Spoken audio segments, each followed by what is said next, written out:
どうも、メカニックのヒロです。今日はですね、フューエルポンプですね、燃料ポンプなんですけれども、ちょっとこの今、ホンダとトヨタで、大きな大規模なリコールが出てると思うんですけれども、このフューエルポンプ、今日はですね、この構造とか、どういったリコールの内容なのか、あとは、ちょっとユーザー様の観点からして、ちょっとこういうところはディーラーに持っていくときに気をつけた方がいいですよということをちょっと紹介したいと思います。はい、ということでですね、ずらっと対象車種を紹介しますが、あまりに長くなって、ちょっとスター・ウォーズ風になってしまいましたね。この他にも、スバルとかマツダにも対象車種はありますので、そちらは各自調べていただければと思います。それでは、このフューエルポンプ、リコールなんですけれども、先ほどトヨタとホンダが対象、同じ、かなり広範囲で対象というふうに言ったんですけども、実はですね、この同じ、今見えますでしょうか、デンソーという会社ですね、大きなサプライヤーの会社なんですけども、その会社が同じ、ホンダもトヨタも同じような感じで、作っているので、このフューエルポンプ、走行中に、途中で止まってしまう恐れがあるということで、リコールが今かかってますね。これフューエルポンプ、構造的にですね、ちょっと説明したいと思うんですけども、これはフューエルポンプモジュールといいまして、これがですね、フューエルタンク、燃料タンクの中に、スポリ、収まっているんですけども、使っている感じですね。ここに、燃料タンクがあって、これが燃料タンクに、使ってるんですけども、これがですね、この部分が、えフューエルゲージ、先輪ユニットとか、一応この燃料の量を測って、ここから、車のメーターの方に、どれだけ、ガソリンが入ってますよっていうのを送ってるんですね。で、これがですね、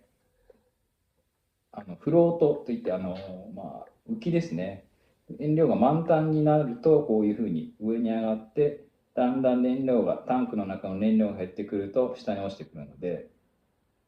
この一番下に落ちた時点で、ゼロっていう感じになりますね。基本的にですね、トヨタもホンダもほとんど同じ、構造的にはほとんど同じです。ポンプの部分と、ゲージの部分、あとレギュレーターというのが中にあるんですけども、構造的にはもうほとんど変わらないですね。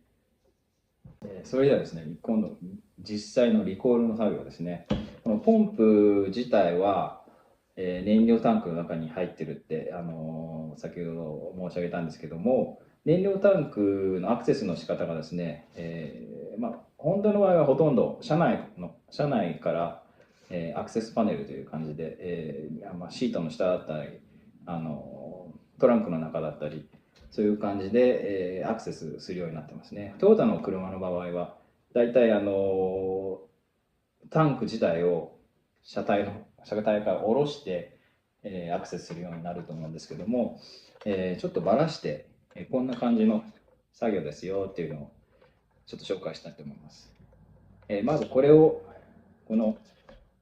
ポンプ自体のタンクにロックリングって形で、あの、リングではまってるんですけども、それを外して、これをフューエルタンクの中から引き出す感じですね。その後に、これをバラバラにして、ポンプ、燃料ポンプだけ変えるような感じになります。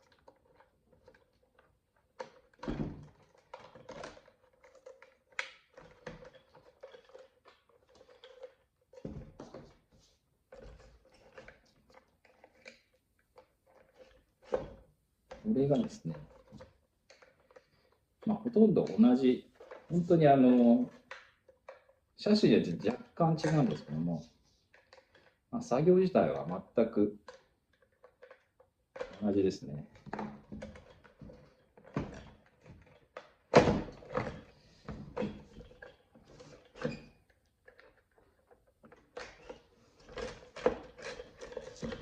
こういう感じで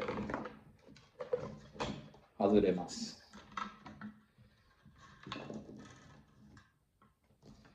で、実際のポンプの部分が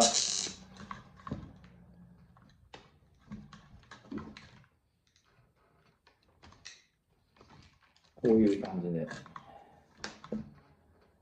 ですね。これをリコールではこの部分を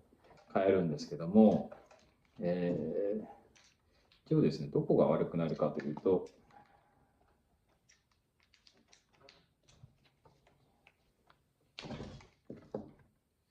ちょっとこれは見にくいかもしれないんですけども、この中にですね、インペラといいまして、このタービンみたいなもので燃料を吸い上げて、圧送というか送るんですけども、ここの部分のタービンが、スウェールアップというか、膨張して固まって動かなくなってしまう。それでリコールになってますね。そしてばらしましたら、これを今度また、組み直して、いきたいと思います。トヨタの場合はですね、これだけ送られてきます。これとオーリングだけですね。中にオーリングっていうのがあるんですけど、ホンダの場合はこのいろんな、フィルターとかワイヤーとか全部パッケージになってくるんですけど、その辺がちょっと、メーカーによって違いますね。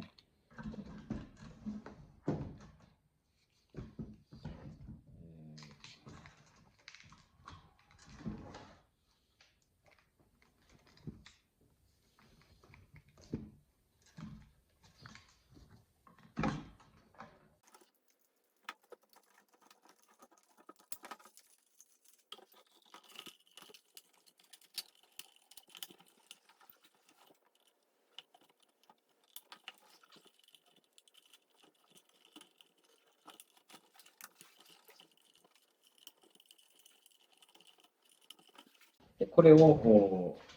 タンクの中に戻して、終了という形になるんですけども、注意点ですね、ちょっとディーラーの方に基本的に、リコールはディーラーでしかできないので、ディーラーの方に持っていかれるときに、こういうことを注意してくださいっていうのをちょっと紹介したいと思うんですけども、一つ目はですね、ガソリンの量ですね。ガソリンの量、このが、少なければ少ないほど作業する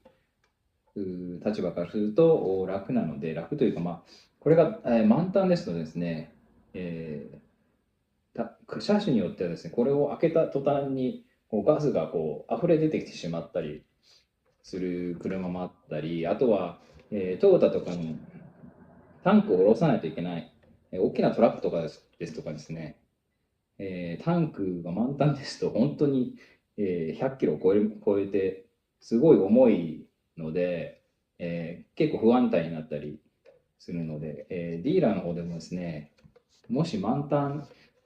これ以上の量がガスが入ってると、ちょっと断られる可能性もあるので、できれば、少なめ、そこまで、気にしてわざわざ意識して減らす必要はないと思うんですけど、とりあえず中にはわざわざ満タンにして、してくださる、気を使って満タンにしてくださるお客様もいると思うんですけども、それはしなくて大丈夫です。はい。2つ目ですね、これが一番重要だと思うんですけれども、このリコールを受けた後に何か問題がある。例えば、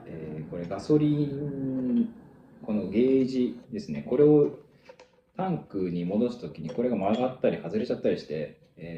ガソリンの量がちゃんと読めてないとか、そういうことはありますね。例えばガソリンを満タンにしたのに半分ぐらいしか読んでませんとか、そういうのはこのゲージセンディングユニット、この部分がちょっと何か問題があって、ちゃんと正確なガソリンの量をゲージ、メーターの方に送れてない、そういう場合がありますね。あとは、一番多いのがですね、チェックエンジンライトですね。ガソリン、リコールを受けた後にちょっとしばらくして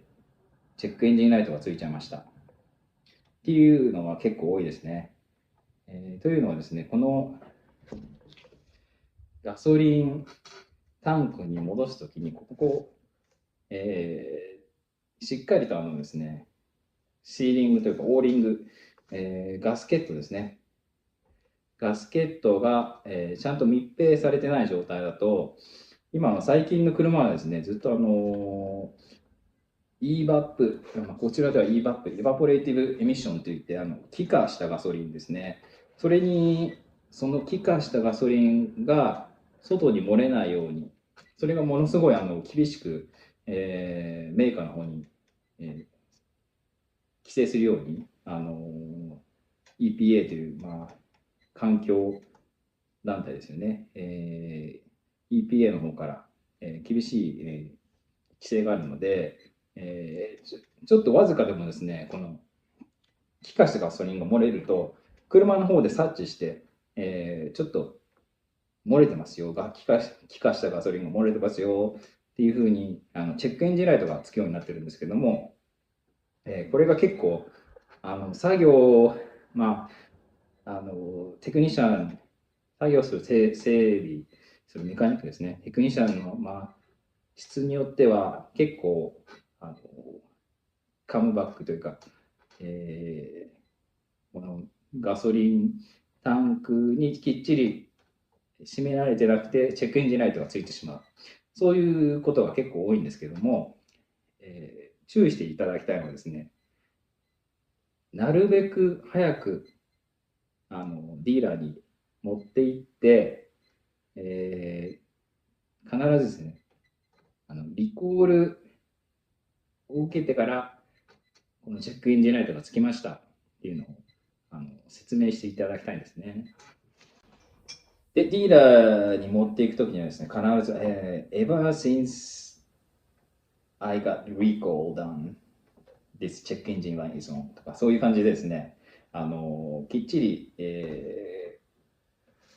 リコールを受けてからこういうことが起こりましたよ。ただ単にこうチェックエンジンライトがついてるんでちょっと見てくださいって言うとですね、保証が切れた車とかだとです診断料とかを取られてしまうので、必ず、チェックエンジンライト、リコールの後につきましたっていうのをなるべく早くですね、例えばちょっと忙しくてあんまり車乗らないよって方で